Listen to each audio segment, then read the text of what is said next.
Welcome to Rise Above Performance Training's 15 Minutes of Strength, the show where we explore and discuss the vast landscape of strength to help us live our best and strongest lives.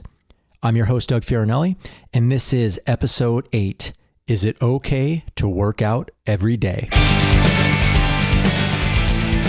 Is it okay to work out every day? Short answer, yes. Okay, podcast episode over. I'll see you guys next time. Thanks for tuning in.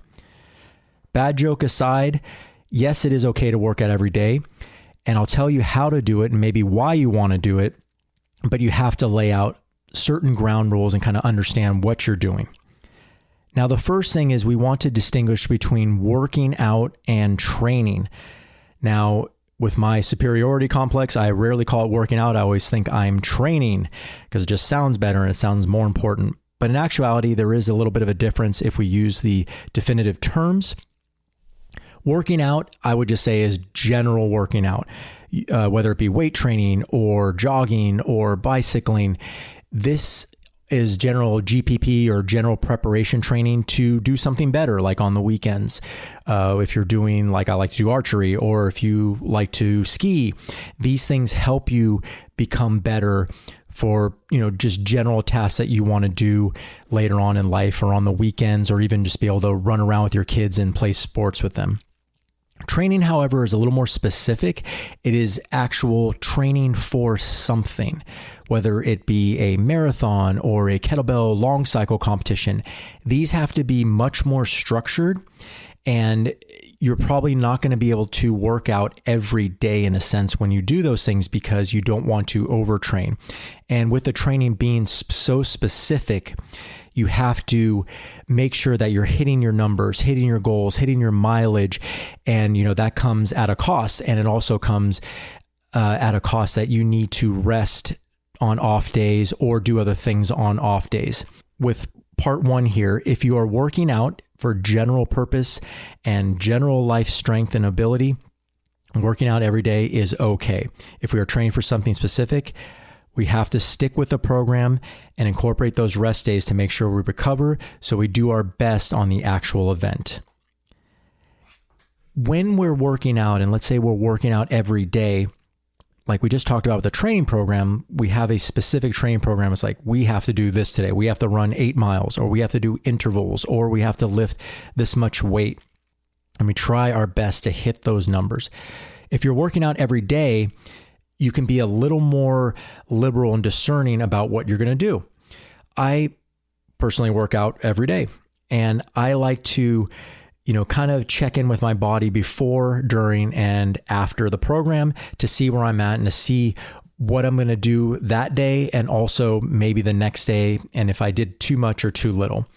For example, in the morning, I just, general speaking, I see if I spring up out of bed or if I'm, hobbling out of bed, then I kind of know I either need a little bit more warm up or I'm going to have to rein it in a little bit during that day.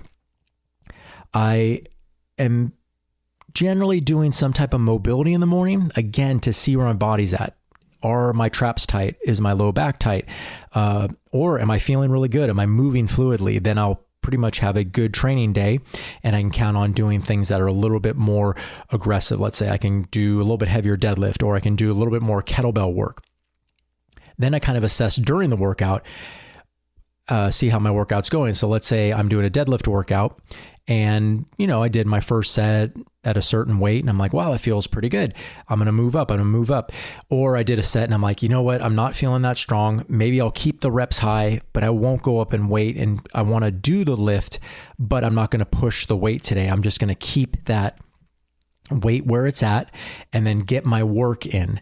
But days that I'm feeling good, I'm maybe like, oh, you know what? I'm going to drop the reps and I'm going to go for it a little bit more and see where I can go. And then after, when I'm doing my stretching and cool down, I'm going to see how the workout affected me. Am I starting to stiffen up? Well, maybe, it's a good workout and I just need to stretch out a little bit more, or maybe I did too much. Or do I feel like I have a lot of gas left in the tank? That's not necessarily a bad thing, but it means like, I could go a little bit harder tomorrow, or, I could have done one more set or 2 more sets or another exercise during the workout to get a little bit more fatigue or the results I want during that workout itself. So listen to your body. If you're going to work out every day, get really in tune with that, and you'll have better workouts, you'll have better recovery, and you'll be able to work out every day and prolong your activity and avoid injury. Next, we're going to talk about variability. Again, if we're training for something specific like a marathon, you're going to be running a lot. Now, training every day allows for a lot of variability. Now, workouts can be pretty much anything. I personally don't count general just moving around, like me picking up people's weights and setting up bars in the gym or walking around, as a workout. But there are some days when I consider a 4-mile hike in the mountains a workout. That is my workout for the day. There's also days where I do a 10-minute row set or a 15-minute row set, which isn't very long, but that is my workout. So I try to do something, or even like a yoga class, either if I do it online or watch a DVD. Yes, I still watch some DVDs, workout DVDs. So that could be my workout. Or there's some days when I'm pretty much in the gym 5 days a week and I'm doing some type of lifting. Now my lifting can be, I want to do a little bit more endurance thing. So I'm going to pick the kettlebells up and do some long cycle sets or snatch sets. Or I'm going to do some heavier weights and I'm going to do a little bit low reps, but I'm going to either do back squats or I'm going to do deadlifts. That's going to be my workout for the day. Again, I'm going to check in with my body and I'm going to see how I'm feeling that day and then kind of what I want to do. Generally, I also try to kind of have some general ideas of what I want to accomplish during the week, and I have no days or times that I'm going to do those things. For example, I like to keep pull-ups in my routine twice a week. I notice that if I do not do pull-ups, I get very bad at them very quickly. Not that I'm great at them right now, but I got to make sure I keep them in there so I can keep doing them. I also like to keep deadlifts in there. I like to keep some type of squat in there. But I also, want to keep in, I kind of mix things in. Like right now I'm doing a lot of Turkish get-ups and windmills because I've been neglecting those, and then maybe I'll flip it around some other weeks. So I have those core exercises I do. Now I don't have specific days that I do them on. However, if I'm feeling good, let's say I'm feeling strong, my knee feels good, I'm going to do squats and I'm going to get that done that day because I am feeling good. I feel ready to squat both physically and mentally, and I'm going to take care of that because that's what I want to do during the week. And if there's days when I'm not feeling good, it's very easy to kind of sit back and relax, but it's like, hey, you know what? I'm going to do a little more mobility and I'm only do body weight exercises today. I'm only going to do strap push-ups and bar inverted rows, calf raises, or I'll do some mini band walks or rotator cuff work. I still got it in, but I didn't stress my body or my nervous system out too much, but I still did things that I needed to do and wanted to do for that week.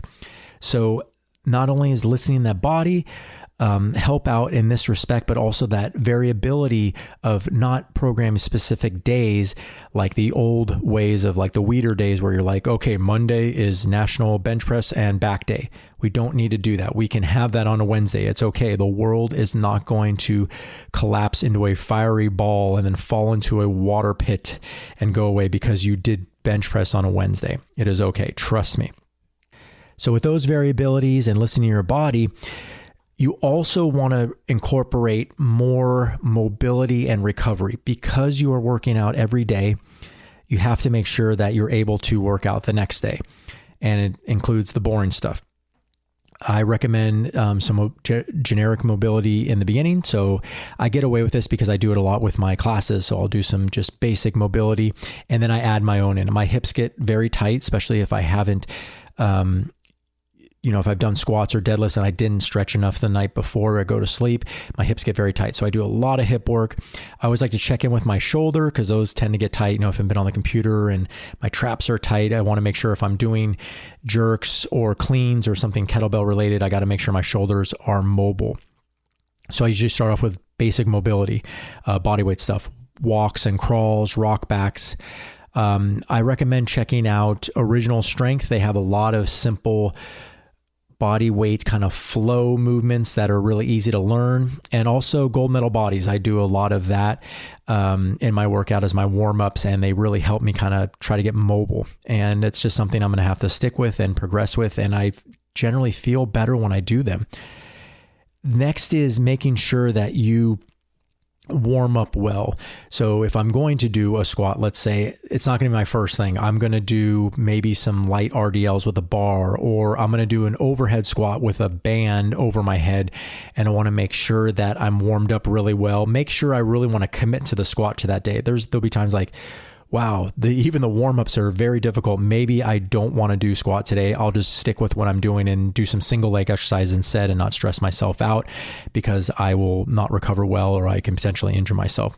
So make sure you have a set where you're warming up or doing something before the big lift. And then you can do your big lift, and then you can, kind of use some ancillary exercise, whether it's like single leg work or single upper body work. And then make sure you stretch out and do some things at the end to recover. I like to do a little bit of breathing work while I'm taking deep breaths in and relaxing my body at the end to kind of calm my nervous system down, get into the parasympathetic, where I'm just relaxing instead of being amped up all the time, and stretching things out, especially my hips. Again, they seem like to never get better, but I'm trying to get them not to be worse. So stretching those out. Lastly, as we talked about, training every day, I do think it's a good idea to have things on the calendar that you're training for something. And this is a few reasons why I recommend this. One, it gets you out of your training comfort zone. Having something on the list or something to look forward to, much like working all the time and then having that vacation in June, that will give you something to strive for. Much like kids look for their summer vacation. They work hard, they do their finals, and then they get a reward. So training can be a reward, or, that event can be your reward, or even after the event can be your reward. So have something to train for.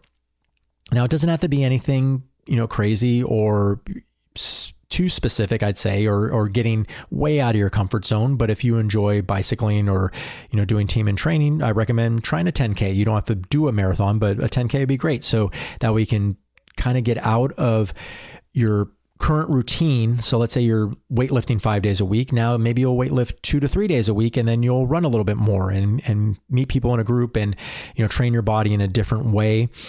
That really can see, one, where your training has taken you. So has all that weight training really helped you out and, helped your running process? And then two, it's just training your body in a different way. One, you won't get bored. And two, you're really challenging yourself in a different way, training your muscles in a different way, and just becoming very well-rounded. And I think that's something to consider. And also just, keeps the body going and keeps the mind going. Personally, I tend to do maybe a kettlebell competition a year. I am by no means great at kettlebells, but I just really compete against myself. And that's kind of why I like the kettlebells.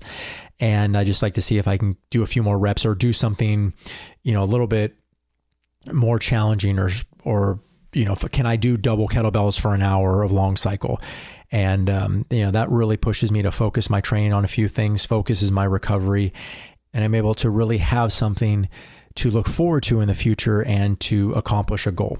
We all love goals. And if we're working out every day and we're not striving for a specific goal, sometimes it's very easy to fall off the bandwagon, or it's very easy to be complacent and kind of stay static and stay safe in your workouts. And by safe, I don't mean, jumping onto a 30-foot box when we have no business doing that. Safe, I mean, okay, I just kind of waddle about the gym and I do a few machine rows and I do a few machine leg presses at very lightweight, and then I move on.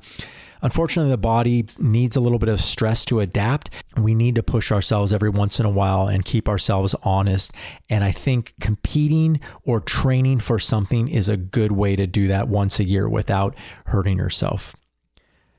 So I want to thank you all for joining me today. I hope you found this information valuable and it helps you on your working out everyday routine. If you like the podcast, please consider subscribing. We're on all the major platforms. Also, please consider signing up for the newsletter at riseabovestrength.com. It's a monthly newsletter and it's full of videos and podcast information like this. Also, consider subscribing to the Rise Above Performance Training YouTube page, where I have all the workouts and tutorials on how to do things up there. And I'd really, like to help you out in that respect. Again, thanks for joining me. And remember, all the strength you need is created on the inside and reinforced from the outside. All right, let's go out there and work out. Take care, everyone.